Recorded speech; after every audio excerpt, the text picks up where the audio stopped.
What's up, buddies, and welcome back to the Playmakers Blueprint. I'm your girl, Bria Goss, and this is the podcast where we get to focus on crafting champions and shaping leaders. And I am here with one of my absolute favorites. And I feel like I say that every week, and I've had some really, really bomb people on this podcast. But Wes, you are one of my favorites. Let's get right into the bio, okay? So, a graduate of Georgia Southern University, my big cousin Wesley has over a decade of experience in logistics and project management with the biotech industry. He brings his expertise and a level-headed approach to everything he does. He is a well-traveled and lived abroad during his formative years, which gives Wesley a unique perspective on life. He is the voice of reason in any room that he steps into, with the temperament that makes him very easy to talk to and confide in.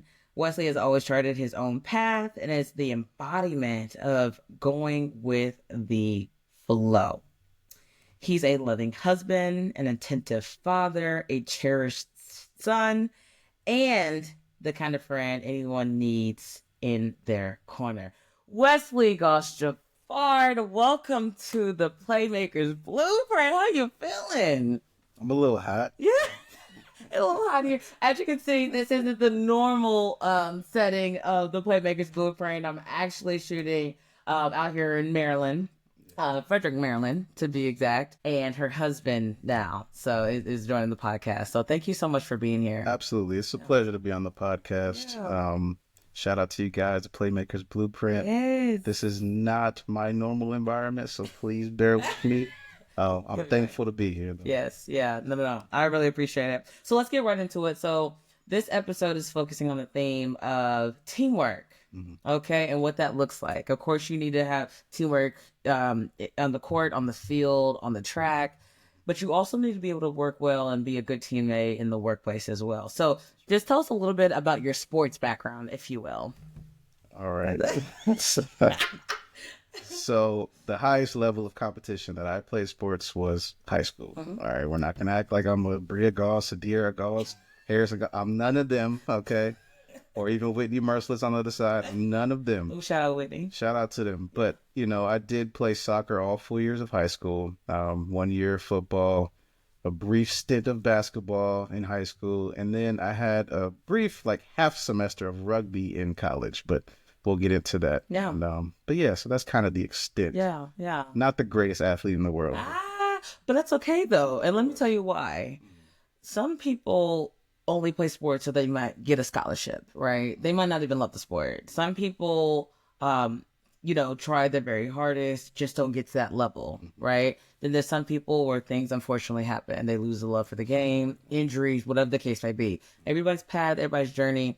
And I want this podcast to be so much more than just the sport that you play. Whether you play at, rec league, basketball, it's more so like the person that we are trying to become. You know what I mean? Right. So, yes, even if it is a high school phenom, a middle school superstar, it don't matter. You're here and you are welcome, okay? Oh, I appreciate it. So tell us a little bit about what you do. What's your job? What's your career? So, for the past 10 plus years, I've kind of been project manager / supply chain specialist, worked in the biotech industry this entire time. And for those who don't know, supply chain is really just getting one thing from here to there. Yeah.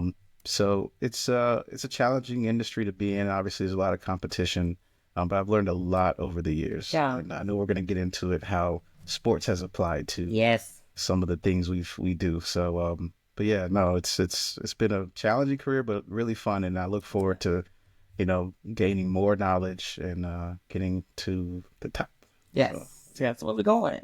We on the way, slowly but surely. The thing about Gosses, okay, you know what? Do you remember they used to tell us Gosses can do hard things? Of course. That was our motto. If Goss was in the dictionary, it's what is a Goss? It's someone that can do hard things. That's what our parents used to preach to us. So we persevere. Yeah. Okay, so let's start with the sports. Okay. And I know, yes, you said you didn't play at a high level, yada yada. I don't care.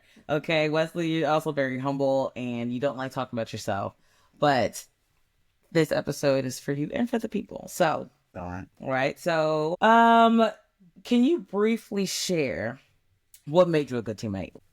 What made me a good teammate? I mean, I think I've always had a capacity to learn and listen, to, whether it's to coaches or leaders on the team. I was always able to take in the Yeah. information and be helpful. So, yeah, so I mean, it's just being able, to learn from others and also apply that and, assist where you're needed. Yeah. And, I've learned a lot of lessons over the years, especially when it comes to sports. Again, I think we were talking about this offline, but it wasn't until about junior year that I really understood what soccer was about, which was about really passing more than scoring, more than defending. Right. It was really about passing and how many passing drills we did in practice. It was the essence of the game, ensuring that you can get the ball from your foot to your teammate's foot. It's one of the ultimate teammate games. I know basketball, everything else. I'm not gonna, shit on it. You come. No, I'm not.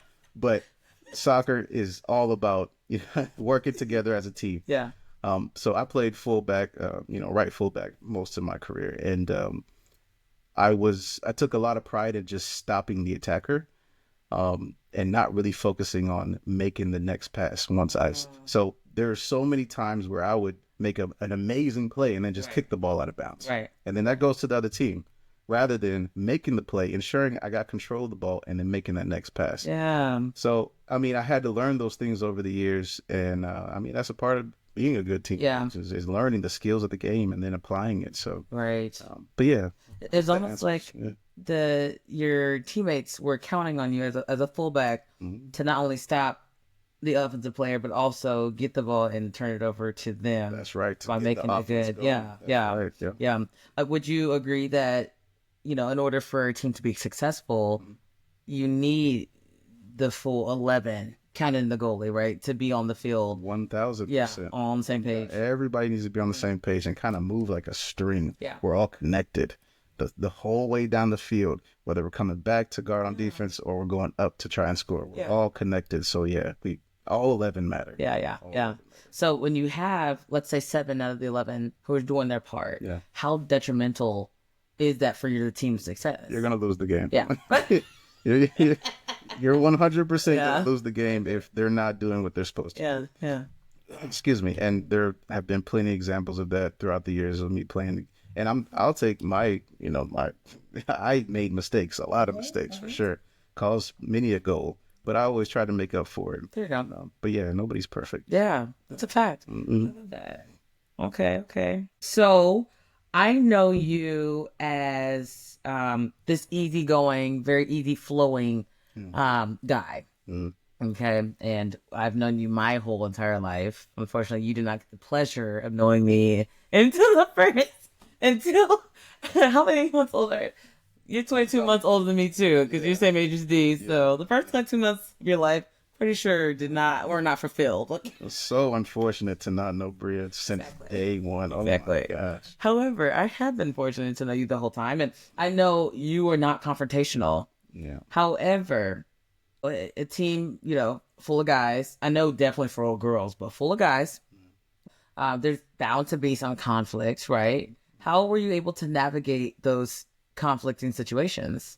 Yeah, on the field, I mean, obviously we just separate the two individuals that are fighting and try to calm them down. For the most part, I can't say I really got into a fight or anything. There have been situations, actually, funny story. Okay. Church league game, basketball. So we were playing basketball, and I don't know what I did, but I don't know what happened, but the guy on the other team, I won't say what the person looks like, but the guy on the other team was upset at me for something, and I turned my back, and he ended up pushing me in the back. And I didn't even notice it, to be honest. And that's the thing about me. In a lot of the situations that I've ever had conflict, I don't recognize it. Right. So the person pushed me, and then all my friends just jump up and blah. But I just didn't notice it. So, but in any other situation, we separate the people, calm them down, and then, obviously get the coach involved. Yes. Whatever. And if we're talking about work, again, I'm not super big on conflict. I can't recall a conflict that I had at work, but if there was any issues that I had, that I usually brought it to the supervisor, and they would sit us both down for conflict resolution. I think that's just the safest way to do things. Right. Right. I mean, I think I'm like you in those regards of, I mean, I don't have a lot of, burned bridges and conflict with people. Now, on the court, I understand, hopefully my teammates understand, through the passion of the game, anything that is said, like within those lines, it's no hard feeling. I'm trying to win the game.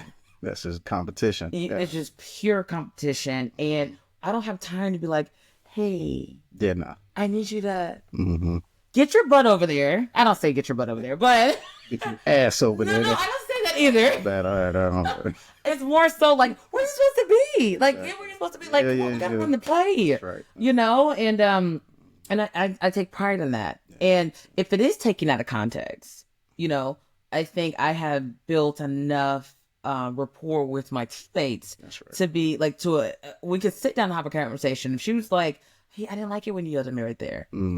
I can apologize for how it sounded, but I won't apologize for what I said. That's right. You know what I mean? Yeah. It's kind of like, but it's also for growth, right? If I know that she doesn't respond to that well, I might have to have a different approach. Exactly. You know what I mean? Exactly. And I think I pride myself on being a good teammate, too. And that's just some of the qualities that you have to have. That's right. To be successful. I think, going to BD and having the team that we had, we grew up together. They aren't just my teammates. Those are my sisters. That's right. Their moms were my mom, and my mom was their mom. You know what I mean? So we were able to maneuver in a way that people thought, we recruited because we were so good. No, we just knew each other's game front and back. We were good teammates to each other. We were competitive within the game, within the practice. So that helped our team success to be, you know what I mean? Yeah. And it's important. So legendary team there, look at Ben Savis. Well, the 07 to really 11. Okay, dominant. Look up the shot.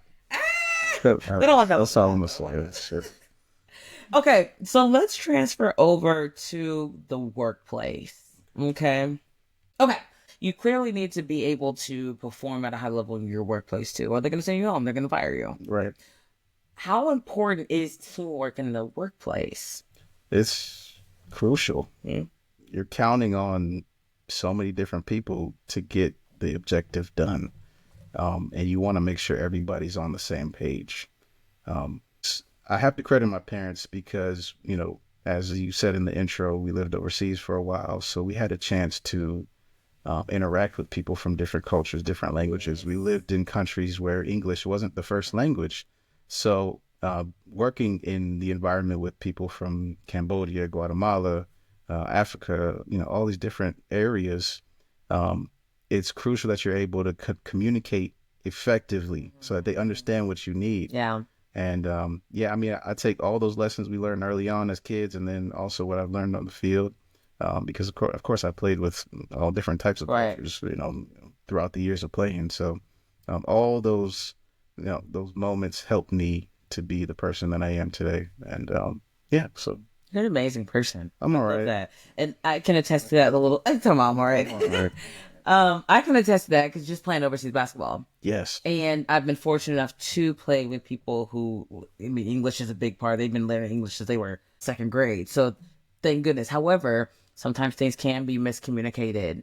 So you have to have that extra step. You have to have that patience to be able to go and be a good teammate, to re-communicate what you're talking about. If you're not going to get it done unless you guys are on the same page. How can I get that on the same page? You know what I mean? That's got to be very challenging. Do they provide a translator for you? Let's just say you're in the country where the coach doesn't speak English, players don't speak English. Do they provide a translator? Yes. And what does that look like? They will definitely. That's tough. Yes. No. So I know a lot of the Asian countries. I had friends that have played out there, whether it's China, Japan, and they have drivers. Wow. They have people that come in and do their own laundry. They have people that feed them. They have translators. Like, they have people that go and follow them everywhere. Like, if I need to go to the market, oh, girl's coming with me so I can get this. Yeah. You know what I mean? That makes sense. And again, I played in Europe. So, and again, they learned. Shout out to all my European teammates out there. And love you guys. Thank you so much for supporting the Playmakers Blueprint. But sometimes, like, when I'm at the grocery store, I'm looking at pictures to see, like, what this is. Like, if I'm looking for, let's say milk. Yeah. Clearly, it says something different. I usually want a 2% milk. They don't really do that over there. Okay. So I might take a picture of it. I might call a teammate. Hey, what does milk look like? I might have to ask the clerk. Like, you know what I mean? Wow. You might have to do the extra mile, but that's just in Europe. I can't imagine going and playing in those Asian countries where everything is different. You know what I mean? Wow. It's not great. No, it is great. That's a challenge. It is great. But I had great teammates. So hopefully, too, if I'm talking about my workplace, like, you know, as a broadcaster, I have a play-by-play.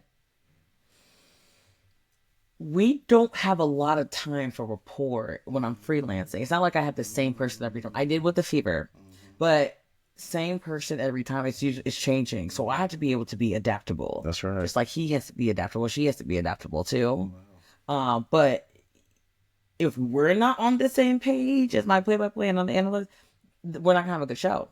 We're not gonna have a good show. Right. If you went into work and you and your coworker, you know, he did the work and you didn't, how do you think that was gonna make him feel? Because the boss, you know, the boss is probably gonna yell at both of y'all. That's right. It's gonna be tough, and sometimes, you know, I gotta step up to ensure that the work gets done. But you know, it can be very challenging when we're not on the same page. But you just hope that you get your communication together and you're able to we're able to get on the same page to ensure that the work gets done. Okay, so let's talk about the value, you know, of teamwork, right? And you are somebody who does not get into it with a lot of people and very easygoing. But for the people that are a little bit more difficult to work with, you know, and I'm pretty sure people get on your nerves, but like for the people that you just day in and day out might annoy you, even if you don't, you know, bring it to their attention, how are you still going in with a positive attitude and just a good vibe about yourself? How do you kind of navigate that? Believe it or not, I have to bring the energy. I know like everybody, especially my family, doesn't think I'm like this high energy person. I'm super chill or I'm lazy. I'm not lazy. When I come into work, okay, and I'm locked in, I'm bringing the energy so that regardless of, you know, who's feeling bad or in a bad mood, I can't take that in. That's going to mess up the whole day. So I got to bring the energy to ensure that things get done and we're not fighting about little things here and there. So it's about energy in that situation. I know, right? I know, but hey, that's my life. All right, yo. Yeah, family. For those who are listening, y'all don't need to know everything that's going on in my life. Say that. How can the teammate that you are on the field be different than the teammate that you are in the workplace? How can it be different? No, that's a good question. And let me give you an example. Yes, please. Yeah. So, remember, I'm super passionate, you know, on the court, and there might be some raising of the voice, not yelling, but raising of the voice. I'm not doing that, you know, in broadcasting. You know what I mean? Like, I still want to be a good teammate through and through. That is being a good teammate on the court, you know, holding somebody accountable, not letting the little things slide. In the workplace, it's looking different, even though I still want to hold him accountable or her accountable. You know what I mean? So, well, yeah, in that vein, it's a professional environment. So, yeah, like you said, when you're on the field, you can curse, you can yell, you can say, hey, do this, do that. I don't take that into the office. So I think that's the biggest difference. But at the same time, you know, you do have to have that fire, you bring that energy and be willing to get things done in a timely fashion. So, yeah, I mean, it is a difference for sure because you're in a professional environment. You can't just act any type of way. But you do want to come across as someone who wants to get things done. Not per se a leader. If that's what you're shooting for, to be the leader, then be the leader. But be outspoken, okay? You know, stand on what you believe in. Big facts. And get things done so that you do stand out in that way. Yeah. But, you know, of course, be professional. Don't Don't be rude. Leadership. Don't be rude. No, don't be rude. Yeah. Leadership. Mm-hmm. Okay. What's that saying? Too many chiefs, not enough Indians, which basically means like everyone's trying to tell everybody what to do. But Too many cooks in the kitchen. yes, Yeah. you know what I mean? In order for a environment to run smoothly, people got to know their role. For sure. How do you distinguish who's the chief and who are the Indians? I think it's in a job. Yeah. You know for sure who the supervisor is, who the boss is. But everybody else that's on the same level, your work performance determines who the leader is. Ooh. And over my years in my first job, in the beginning, of course, I took the back seat, just ensure that things got done. But after a couple of years, I mean, I made it clear that I'm the go-to guy. Wow. Because everybody that's coming down from the lab areas, I don't want to say the lab, but the lab areas, or, you know, the other staff that have questions, they're always coming to me because I put that energy out there and they know that I have the answer for them. And other people, they back off. They don't want to answer the question. They're, whether it's afraid or they're just annoyed by it, or they've had so many years in the industry, they don't want to answer questions. That's fine. I'll step up and do it. Yeah. So I think that's what determines who will be the leader of that group. Now, you still got the supervisor, you still got the director, all that. Yes. Recognize the chain of command. Got it. And you respect that. But for the most part, when everybody's on the same level, your work performance determines who the leader will be. Yeah. No, that's so good. Did you ask for that role, or that was just, I mean, people migrate to you. Yeah. You're easy to talk to, you're easy to confide in. Yeah. So in the answer, you're clearly very intelligent. So I'm okay. Take it easy. Don't do that. All right. Don't do that. You're clearly intelligent. So having, you being the go-to guy, does that put some pressure on you? Of course it does. Okay. You know your job. So if somebody comes with you with a question, or they need help with something, if you know how to answer it, you know how to help them, do it. As simple as that. For me. Yeah. I mean, and if other people see that as, oh, this guy's trying to take over, well, that's on them. That's their prerogative. That's their problem. Right. They keep coming to me for answers, and I'm giving them the answers. I think that's what you're supposed to do. So, right. You know. And I feel like that's a natural thing for you, right? Yeah. I guess maybe it's just in my DNA. So I don't know. No, it is. No, it is. You know. Because, I mean, I know people that like seek that role. Right, you know. And that doesn't always mean that people migrate to you. That's a fact. Yeah. You know what I mean? Yeah. But I do want to say so just in the leadership part of it, do you equate being a good leader and being a good teammate? Well, yes. I think you have to prove that you're a good teammate in order to become a leader. Great. Yeah, I mean, you have to prove yourself. And if you don't, then no, you can't be the leader. Right. You didn't do this part. Right. You don't set screens properly. Oh. I mean, we can't put you as the captain. You don't know how to set a screen. Are you talking about me? Or are you me? No, I'm just... It's just an example. Just an example. Okay. But if they're not willing to get dirty, there's a loose ball. They're not diving on the floor for it. Yeah. Why can we look to you to be the leader? No, you got to do the dirty work. You got to be willing to get your hands dirty. Get in there, get it done. So, see, I love that. Some people think that they were born to be the leader, right? Or don't have to necessarily work as hard, or don't lead by example. And I think you hit it right on the nail. Like, that's exactly what you need in order for people to respect you, to follow you, to want to be around you, to be a good teammate. You have to, for sure. Okay, so we've talked about being a good teammate in the sport that you play, being a good teammate in the workplace that you're at. Yeah. Let's talk about being a good teammate in the relationship that you're in.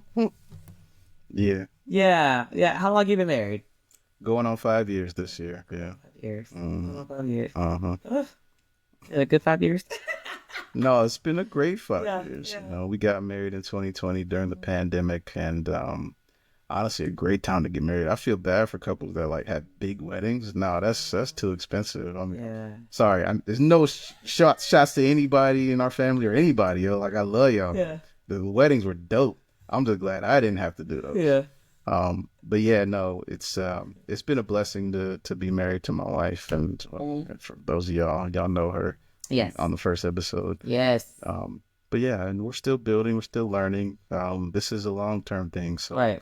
we got a long way to go. Yes. Yeah. And you guys met back when? We met in 2018 at our first job. Okay. She was in the lab, and again, I was, in the inventory space. Okay. Yeah, I mean, I would see her in the hallway. She was cute with a little Clark Atlanta sweater. You know what I mean? I've seen it. Shout out to Clark Atlanta. And, me being from Georgia and stuff, we're spending a lot of time down there. She caught my eye and whatnot. To say the least. Yeah, man. Reached out. We started dating a little bit. And then, before we knew it, we were exclusive. And, things got accelerated in the best way possible. Yeah, yeah. So 2020, we got engaged and we got married. Wow. Bought our first house. And, Wow. Now we have our first child, and looking forward to the future for more. Yeah. It's a blessing. It really is. Yeah. It is. So discuss how teamwork in sports translated into your personal relationship with your wife. Yeah. Teamwork. Yes. Teamwork. Being in service to your partner is very important. Wait, before you get into it too, Yes. I just want to highlight, so you guys are a young Black couple, Yeah. you know what I mean, in a very, very healthy marriage. Yeah, we're working. I don't want to say like, oh yeah, our marriage. They are a young Black couple, very healthy in their marriage. Okay, so I think this is important to highlight too, because in this dating world, it is not always healthy. It's not always great. Okay, so it's so good just to hear from somebody who has a successful marriage, as a young couple. Okay, so I'm gonna read the question again. Sure. All right, so just discuss how teamwork in sports is translated into the personal relationship that you're in. Yeah. Again, as I was saying, it is about being willing to serve your partner and being the ultimate teammate. In this part of the conversation, in my opinion, there's no leader. We are one. We move together. Sure, I'm the head of the household and ensure that we go to church and do all the godly things. Shout out to my pastor and all of them good people at the church. Big shout out. What's the name of the church? Highlight Church. Shout out to them. Highlight Church. Good people. But I think it's very important to lose your ego when you get married, and understand that you guys are one. I'd say that probably the most challenging time in our marriage was, after having our first kid. And as a man, your first kid, when it's just you and the wife, I mean, if you have help, we did have her mother for the first month, and it was amazing. It was great. But once it's you and her, you're locked in. It's you and that baby and your wife. Okay. Then it can be very challenging to accept your new role as not only father, but as dishwasher, as cleaner, as caretaker. Okay. All these things that maybe you didn't anticipate as a newly married man that you'd have to be doing. But wow. But bro, you got to do it. You got to do it. You do. Not to mention, potentially dealing with, postpartum depression, things like that, which, I'll let my wife speak on that, tune into her podcast when it comes out. Yes. Yeah, Millennials in Charge. Shout out. Millennials in Charge. But yeah, so men, if you are looking to get married, just be ready to be of service to your spouse. Yeah. Yeah. And I mean, as men, we know how to work with people because, again, we learn it on the field, on the court. We know how to work with our team. Just be that ultimate teammate and big her up, you know what I'm saying? And make sure she's good. So, yeah, hopefully that answers the question. It does. It sounds like pride was put aside. There's no pride. There's no pride. You can't have pride in the marriage. It just ain't going to work. It just ain't going to work. You can't be prideful. Yeah. No. And so, and again, I mean, I guess you aren't like the macho man, the arrogant, hey, listen to me, you don't like the spotlight, you don't like talking about yourself and things. Right. But you still have the strength, of a man and the qualities of a really good man. And I'm hyping you up, and I hate that about myself. But I hate it too. You don't gotta say all this. I appreciate it. It's very true. So, being able to now, look at your wife, your lifelong partner as somebody who is your equal. Yes. How do you, again, in this world with so many gender wars, how have you been able to come into that? Was that like she kind of helped you and guided you towards that, or like where's that teammate in it? I mean, you over time you learn your partner and their needs. Okay. And so when they're down, you got to step up, regardless of what it is. You can't be all macho about it. All right. Ensure that things. I mean, I don't want to get too deep because it's her story to tell. But like when she was down and out after having the baby, what am I supposed to do? Right. Oh, I'm a man. I don't wash dishes. I don't wash clothes. Right. Oh, the house is gonna be the house is gonna be filth if I don't. Yeah. So, accepting the fact that this is your house, your kingdom that you're building. You're the king, sure. She's the queen, yes, no doubt. But that doesn't mean the king can't get on his knees and clean some shit. Right. It doesn't mean the queen can't, do the taxes and shit. Like, it doesn't mean none of that. You accept the role as the head of the household, yes, but at the same time, you are a team. You got to ensure this thing don't fall apart. So, I love that. Yes, when I get emotional, go ahead. Take it easy. Okay. And again, because we know marriage business is marriage business. Yes. However,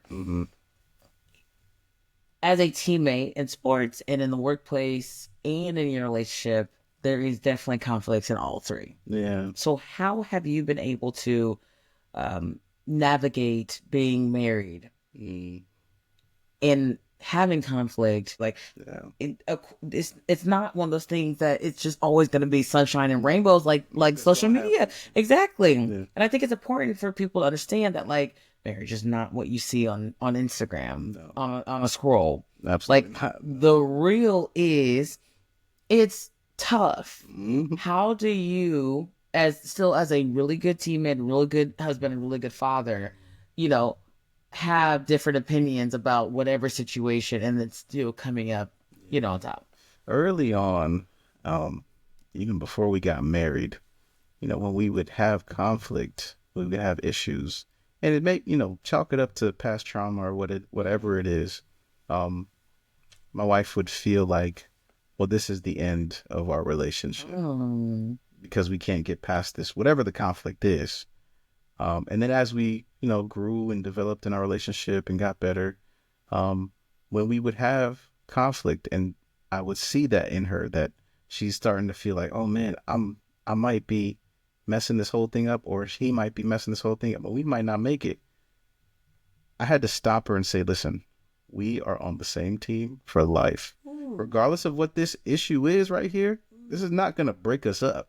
It's not a divorce. So divorce is off the table. Once that's off the table, then we can get into the nitty gritty of whatever the specific situation is.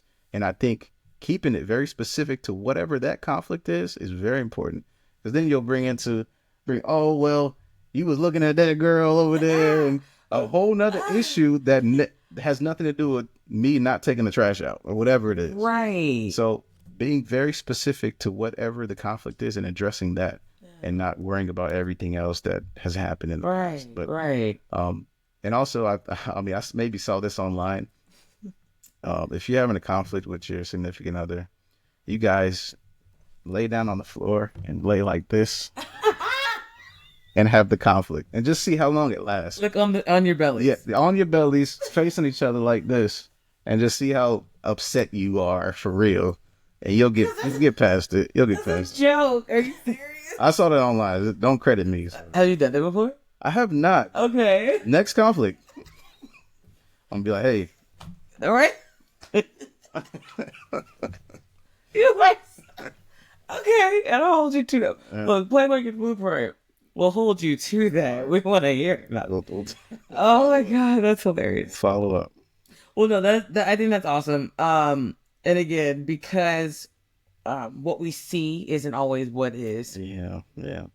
and as difficult as relationships can be, whether you are, you know, trying to find your partner, you have a partner, you have the wrong partner, whatever the case, in any platform, Mm. I think it's very important to highlight just, it can be difficult, but taking that off the table, right? Taking divorce off the table, it's kind of like it's me and my teammate who's my wife, and then it's the problem. Exactly. It's not like husband versus wife. No. It is us Yeah. versus whatever the Whatever the issue is. Yeah, exactly. Jesus. 100%. And yeah, marriage is work. Yes. Relationships are work. Yes. Don't act like it's all rainbows. No, it's hard work, and you got to be willing to do it. So I'm an advocate for marriage, but at the same time, if you're not ready, don't get married. Yeah. Don't do it. Yeah. Take your time. I love that. That goes back to just, how important it is to pick the right person. Oh, yeah, 1000%. Take your time. Understanding lifetime partner. Mm-hmm. And lifetime partner is going to be very different from when you first meet her or him. Yes. Versus when you guys are, dead and gone. Yeah. There's going to be so many changes. Yes. You know what I mean? Yes. How are you adapting to these changes and still keeping her as like the main teammate? That is a good question. Yeah. I mean, it is important to remember that you guys are in this together. Mm-hmm. You have made this contract to be together forever. And that's why it is important to take your time when you're looking for a spouse. Because they have to have certain qualities that align with whatever you're seeking in order to make it the lifetime. Yeah. Right? So, I found my person, mm-hmm. and I knew that she'd be a good wife, a good mother, mm-hmm. A good teammate. I think the teammate part was because we were able to solve things early in our relationship that I was like, okay, wow, I like that we were able to handle that. Yeah. And that was like a bright light in the potential of our relationship. Yeah.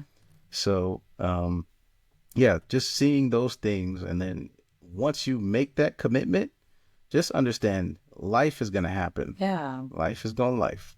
Y'all going to get older. Y'all going to change. Your body's going to change. Your mindset going to change. Yeah. All these things. Jobs might change. Your family going to change. Get kids and all this thing. So did you make the right decision with the person that you decided to make this life with? Yeah. You need to ensure that before you make the decision. So this is why taking your time and going to church and being in the Bible, all that good stuff, get that knowledge before you make that commitment is very important. Yeah.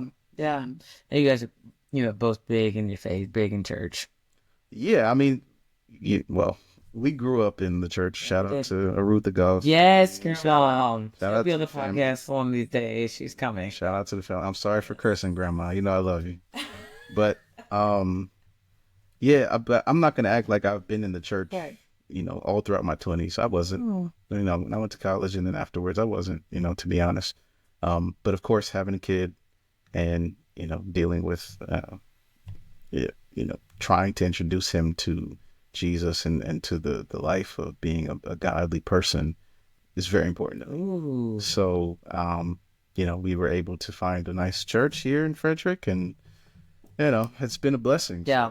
So, as much as it is a new thing for my child, it's also a rediscover for me as well. So I'm taking it in as well. See, but that's how God works, though, right? Yeah. And again, no judgment. Yeah. No judgment by any means, because God's going to meet you where you're at every single time. Come as you are. Come as you are. Yeah. You could have been down and out. You could have been on your highest horse. Mm-hmm. But he has a funny way of how he kind of spun that. Yeah. And yes, baby Wes is learning, Jesus loves everyone, right? He loves everyone. But now seeing how it has helped you, and just kind of relit a fire in your own. That's right. Even when that might not have been the thing to get you back in church in the first place. Yeah. You know what I mean? Shoot, I was During in college, my freshman year, so we started playing on Sundays every Sunday because in the SEC, he played Thursdays and Sundays. So I was not going to church. That's right. Sophomore year, started playing really bad. So I started making time for church. Now, that's not the best way. I'm not encouraging just because you're down and out does not mean to go and start. You should go and pick up your Bible just because it's time to pick up the Bible. However, some way, shape, or form, God knew I'd become crawling back. And so in that sense, he used basketball in a way like literally I wasn't performing well. And I was stressed and I felt scared and worried and doubtful and all these weird negative emotions, not a lot of confidence. And then I was like, well, it's because I'm not in church. Let me go to church. I didn't go to church. So I started going to church in hopes that I play better. It's awful. However, I stopped somewhere along that line. I got to rediscover too of who I was in that. It was it's a lifestyle. Yes. It's not a let me do this and pray and have this relationship with God so that I can get the things I want and be happier. It's very tough. Sure. When bad things happen and you're doing what you're supposed to do as a person, as a godly woman, and then your life is still trying to put out fires. Okay. And while over here, I think I was talking with Dee, this one is starting back up. So, but that's just that's his humor of things. That's true. 1,000%. You went to church in hopes that your boy can now start a relationship with God. No, that was beautiful. And, whatever gets you back there, even if it's a selfish reason, once you're in there and you're getting the word and you're around those people, then you start to get it. Yeah. So regardless of what gets you there, as long as you're there, you'll get the word. You'll get the word. It really doesn't matter. That's why I think that come as you are, and he's gonna meet you where you at. So it's come as you want. Come as you are. It don't matter. No. Well, this has been fantastic. I have enjoyed every second of this podcast episode. So as you know, we're talking teammates. We're talking how important, being a good teammate is, not only in the field, the court, the track, whatever the case may be, but also just in your everyday life. You know what I mean? What is something that you can leave the listeners with that you really just, want them to get across? If you haven't learned anything from this podcast, what is that thing? Oh, I think for the young kids, when you're in sports right now, getting into it, really take advantage of it. Be a good teammate. Learn the game. If you love whatever game you're playing, really learn it, study it. And then it will help you later in life, regardless. So for the young kids, do that. For the ones that are playing on a high level, keep doing your thing. You're good. You're good. You're right. For us, millennials, a little older, maybe on the downside of the career or not playing and just looking for a spouse or something like that, I'd say get into the church. Whatever you believe in, be around those people. And I think it'll help to, whether it's the spouse you're looking for, you might find them there, but also it'll help better you. And then for my older folks, we love y'all, man. We learning from y'all, okay? Thank you for the wise counsel, the advice. We appreciate y'all. And we know we don't have it figured out at all. Yeah. And we probably won't for a while. But we just thank you. We thank you for the love. Yeah. Yeah.